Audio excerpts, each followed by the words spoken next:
Kabila po ng pagtestigo po ninyo ngayong araw, inaamin nyo ba na wala kayong personal na kaalaman sa nangyaring investigation starting November 23, 2024? Malinaw naman po yun at ang korte po ay can take judicial notice of the fact na hindi pa po ako NBI director ng panahon na yun. So you're confirming that you do not have personal knowledge because you were only appointed as NBA director a year later or on February 20, Your Honor, 2026, ask and answer correct? question. I haven't even asked that question, Your Honor. Kindly let counsel finish. Again, I will repeat. So the reason for this, that because you became NBI director only a year later or on 26, correct? Tama po. All right. Okay.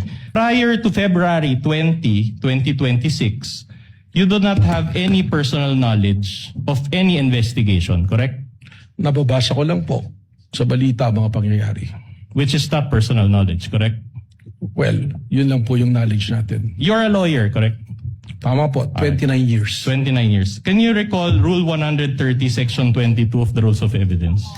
Can you refresh me, sir? Okay, I will Because you have a gladly copy. refresh you, of course. I have here a copy of Rule 130, Section 22 of the Rules of Evidence, and I'll read it. Please read with me, Director Matibag. Testimony confined to personal knowledge. A witness can testify only to those facts which he or she knows of his or her personal knowledge, that is, which are derived from his or her own perception. Can you recall that rule now? Ayan po, nababasa ko po ngayon. Okay, you Tama can read po. it. All right. So, based on this rule, will you agree with me that a witness can only testify based on his personal knowledge? Your Honor, may I comment to that? These are basic questions, Your Honor. The witness is a lawyer, he is competent enough to answer. Counsel, are you making an objection? This is a comment, Your Honor. The witness repeatedly testified that he was appointed only in February 2026 and that all his testimonies pertaining to the first investigation are based on records, Your Honor. And this is allowed. As a matter of fact, under the rules, entries in official records are considered as prima facie evidence of the contents thereof. And thus, it's exactly the basis of the witness in answering the question of the defense. All his knowledge pertaining to the first investigation are based on records. Short rejoinder, Your Honor.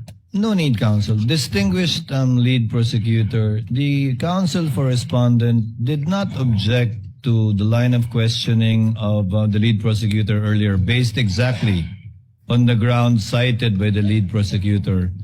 The presiding officer will give sufficient leeway to the counsel for respondent to establish his point. I think you also see what he is trying to establish. That's why he made a continuing objection in relation to it. I'll give you some leeway, counsel, but go to your next topic as soon as you're done with this. Thank you, Your Honor. So, again, based on this rule, a witness can only testify based on his personal knowledge, correct? Tama po, pero meron pong mga exceptions sa rule. All right, yan. okay. If not based on personal knowledge, then that is hearsay, correct? But it's not an absolute rule po dahil may exceptions nga po. Okay, now, I'm trying to look for the Filipino term for hearsay. Ano ba yung hearsay sa Tagalog? Sabi-sabi or chismis? Is that a fair translation? What is a fair translation to you of hearsay?